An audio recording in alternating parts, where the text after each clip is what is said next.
Good evening, everyone. It is certainly my pleasure to stand before you here tonight. I'm always so grateful to have the opportunity to speak to God's people. It brings me joy that I can't express. Would you turn with me tonight to the book of Ecclesiastes, chapter 3. Ecclesiastes, chapter 3.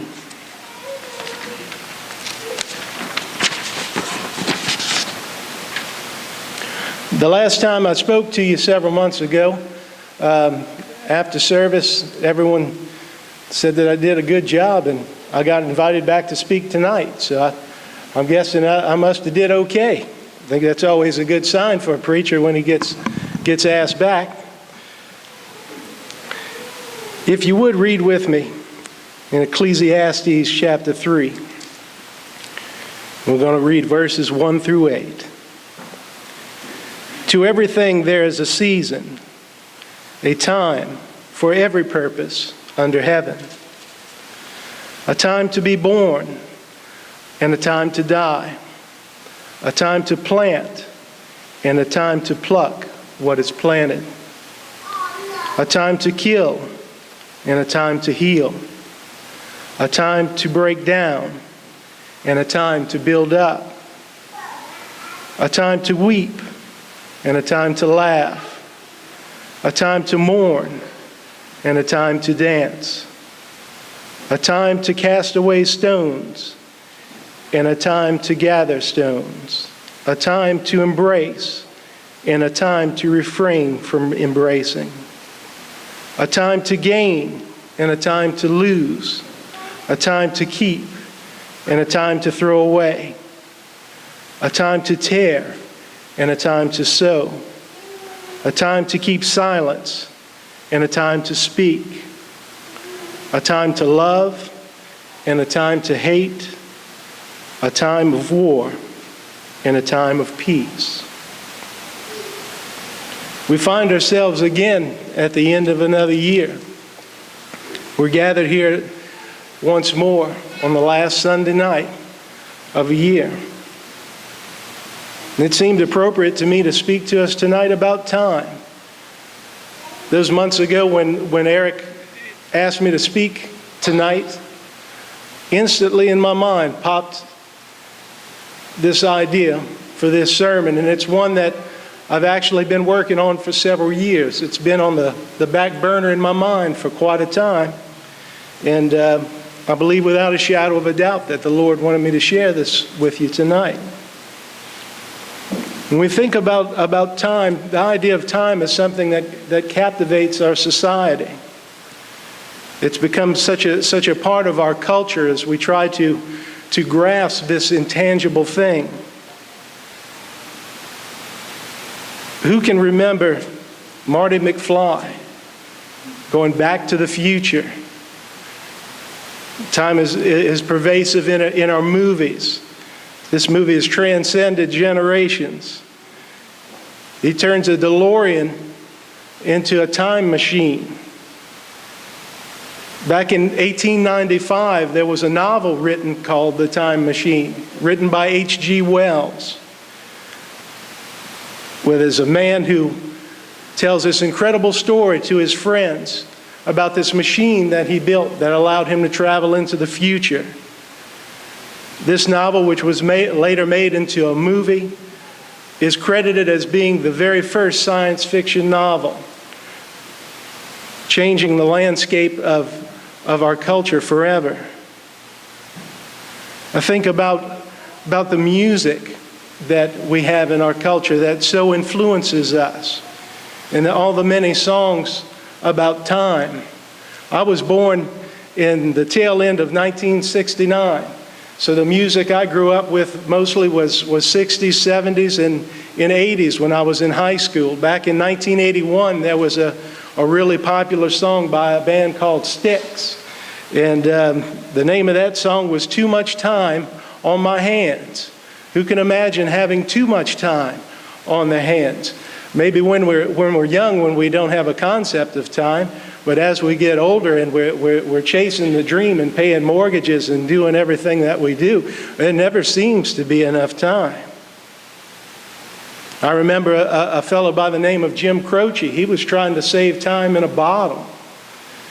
He said that there never seems to be enough time to do the things you want to do once you find them. I think maybe there's some truth in that. There was a song in 1965 that became a #1 hit for a band called The Byrds. The name of the song was Turn, Turn, Turn. The lyrics to that song are almost exclusively from the book of Ecclesiastes, chapter 3, verses 1 through 8. That song goes to everything, turn, turn, turn. There is a season, turn, turn, turn. And a time to every purpose under heaven. I remember when I was a boy, when I was about 7 or 8 years old, and I decided I was going to read through my Bible from cover to cover for the first time. And when I got to Ecclesiastes and I read chapter 3, the first 8 verses, I remember stopping and thinking, wow, just how old is that song? I grew up hearing that on the radio. How old could that song possibly be? In actuality, that song is credited as a song with the oldest lyrics, with its author being King Solomon. I remember other songs like, remember the band Chicago? They had a song that said, does anybody really know what time it is? Does anybody really care about time? Two of my favorite songs that I thought about in preparing this message. One's by the Rolling Stones and the other one's by Louis Armstrong. The first you've probably heard of. The second one you may not have heard. The Rolling Stones in 1964 recorded a song called Time Is On My Side. Mick Jagger sings a song. It's a bit of a love song. He's singing to the love that's left him, telling her that one day you're coming back. And I've got time, I can wait, because time is on my side. That song became the Rolling Stones' first top 10 hit in the United States. Louis Armstrong, the great Satchmo, he recorded a song in 1969. That was, the name of the song is All the Time in the World. Now this song was the love theme for a James Bond movie. And I'm kind of a James Bond nut. I don't know how many people are into that kind of thing. But this particular movie, the name of this movie was On Her Majesty's Secret Service. This is sort of a more obscure movie not everybody's heard of. So this movie starred an unknown actor called, his name was George Lazenby. And he filled in the gap between Sean Connery and Roger Moore. He only did the one film. Anyway, they had written this song as part of the movie, and Louis Armstrong recorded it. This song, All the Time in the World. This movie is distinct not only because it starred the unknown actor who did the one film, but this is also the film in which James Bond finds his true love and marries. He gets married in this film, and at the end of the film, when he's leaving to go on his honeymoon, his wife is shot and killed by an assassin's bullet that was meant for James. And as he holds her at the end of the movie, and the song begins to play, Louis Armstrong, he tells her, "It's okay, darling. We have all the time in the world." How ironic. But I'm here to tell you tonight, folks, that even though society may be fooled, all these things in our culture, these movies and books about controlling time, that there's somehow we could make machinery, we can make a time machine and manipulate this intangible thing. That is false. That is a fallacy. That is a lie. I'm afraid that there is no way that we can control time. The scripture tells us in Ecclesiastes that to everything there is a season, and there is a time for every purpose. We do not have all the time in the world, and time is not on our side. I'll share with you a story. It's very personal to me. It's some events that happened in my life 17 years ago. And I've not shared this story with anyone. The only person who knows this story is my wife. And I've never told it to anyone else. Back in early December of 1998, 17 years ago, I was young married. We had been married for 4 years, my wife and I. We had 2 young children. Our kids were 2 and 3 years old. And we were still living down in Buras, Louisiana. If anybody's not familiar with where that is, and that's probably everybody, if you cross the Mississippi River and you take a left on the Highway 23 south, because you can only go south on Highway 23, and you drive about 80 miles, you come to the little town of Buras. And if you blink, you might miss it, because you're right there in the middle of nowhere.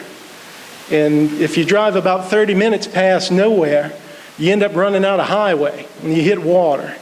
And that's where I used to work, was down there in Venice at the end of Highway 23, where you run out of road. And I was working in Venice at the time, and I was working for an oil distributor. I worked at a fuel dock. It was basically a gas station for offshore supply boats. We were there 24 hours a day, supplying the oil field boats as they came in needing fuel and water and oil. And I worked a crazy schedule of alternating shifts of days and nights. We would work 12-hour shifts at 4 days at a time for nights, and then we'd get off for a couple of days and then work days.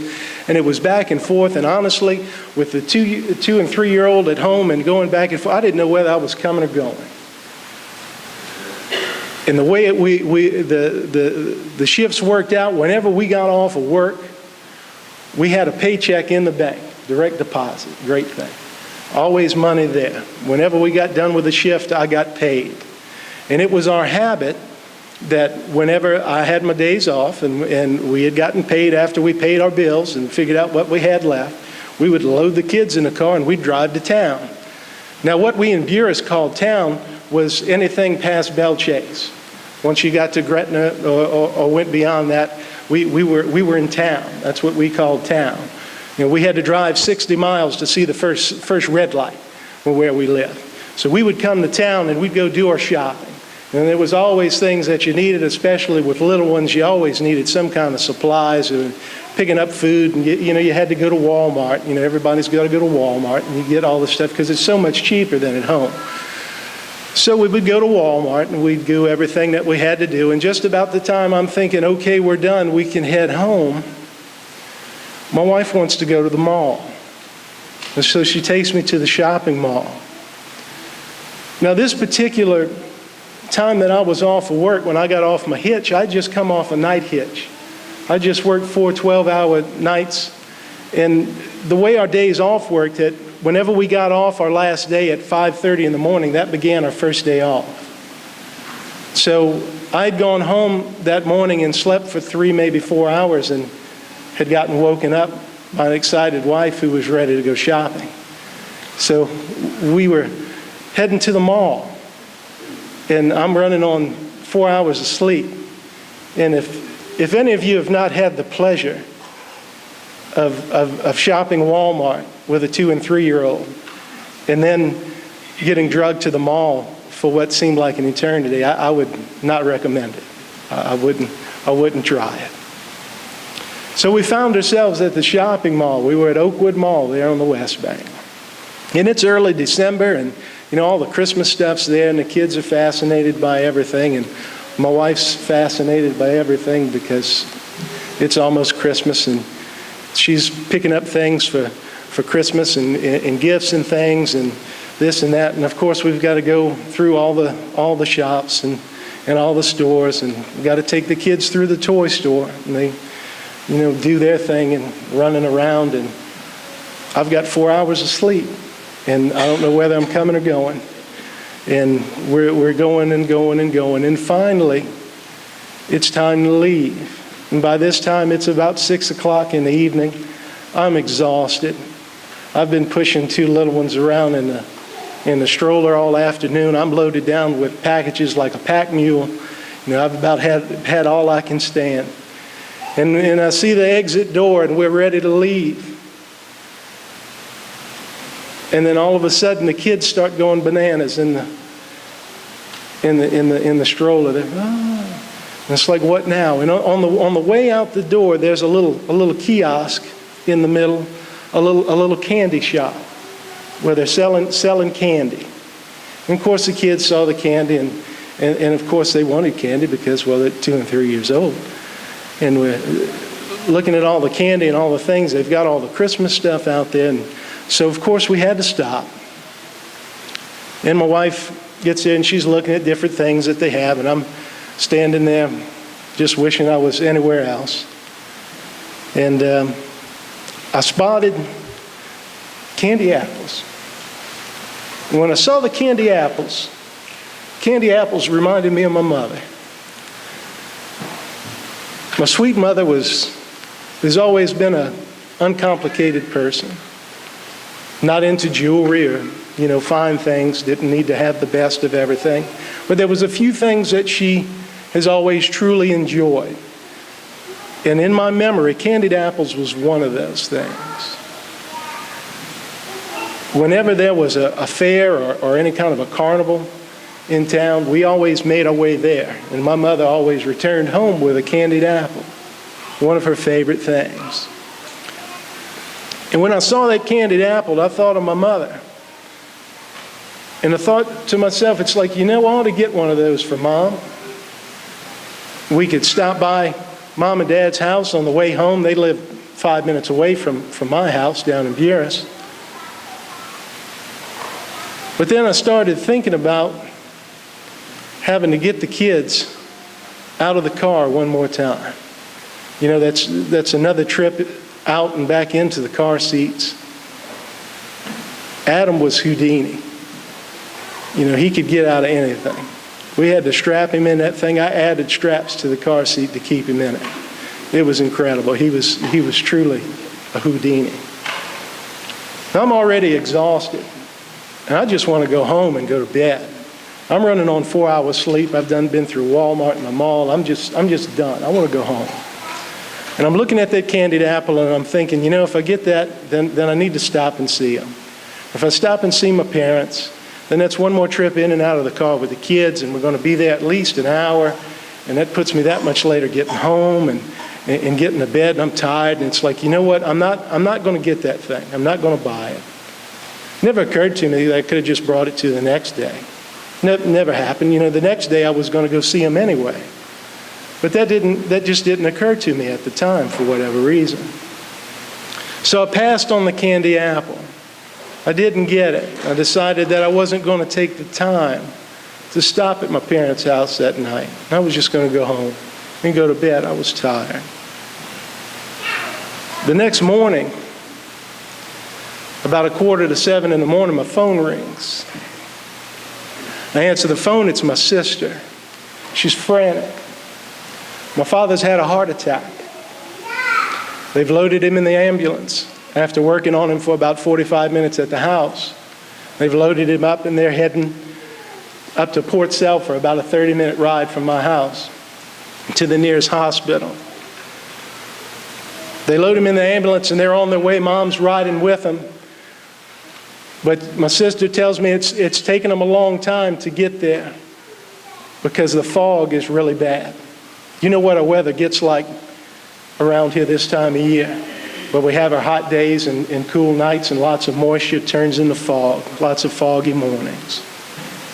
Well, I jumped out of bed and I threw on my clothes as quickly as I could, and I jumped in my car and I headed out to Port Selfer, heading to the hospital to go find out what was going on with my dad and to be there for my mom. That 30-minute drive to Port Selfer took me about 50 minutes to get there. When I got to the hospital, my mother was in the waiting room alone.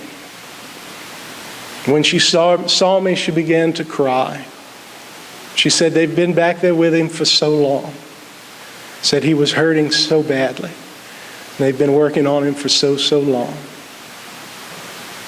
Not knowing what to do or what to say to comfort my mother, I just held her in my arms and I began to pray. I began to pray and ask God to be with my father and that He would somehow help him to recover. I asked that He would please be with those attending him and that He would do whatever would be necessary to give us just a little bit more time. And about the time I was finishing that prayer, I could feel a presence approaching. I could hear the footsteps. And as I finished the prayer and I opened my eyes, it was the doctor. And he was there to let me know that they had done all that they could do, but that my father was gone. There was nothing else that could be done. My mother began to cry uncontrollably. And again, I held her in my arms, not knowing what to do.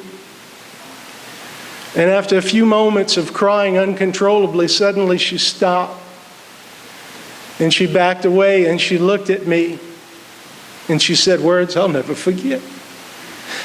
She asked me, what am I going to do with the rest of my life?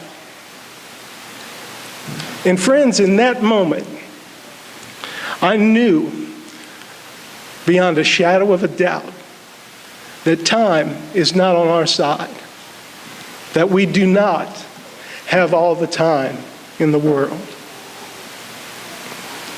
Now, I tell you all this tonight to ask this one question. Is your heart right with God? Is there business with the Lord that you need to take care of that you have not done? Because, friends, to everything there is a season. There is a time for every purpose unto heaven. As moments pass us by, as the seasons pass, there are times, moments and times, where we have opportunities to make decisions. And what we decide or the lack of decision in those moments determine things further down in our life. Every time I see a candy apple, for the last 17 years, it brings tears to my eyes. Because I think in the moment of time, the season, if you will, that passed, that night when I had the opportunity that I could have stopped to see my parents. And I'd have gotten to see my father one last time, gotten to tell him that I loved him just one more time.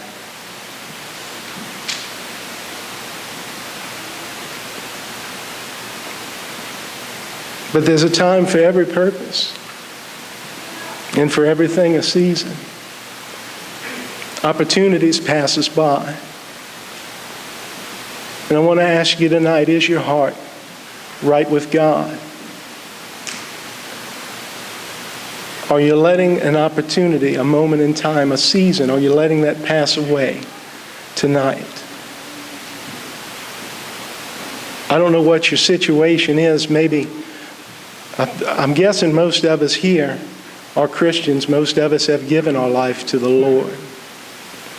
But that doesn't mean that there's nothing in our lives that we don't still need to take care of. I know from personal experience, it was for a long time. I did the right things. I wore the right clothes. I said the right words. But there were still things in my life that I held on to, things that I allowed to hang around that shouldn't have been there. Sometimes we've got hurt, we've got different problems, different things that we don't want to talk about, things that we don't want to face, things that we don't want others to know about. Sometimes we feel the burden of things that we carry around, things that we don't let go of.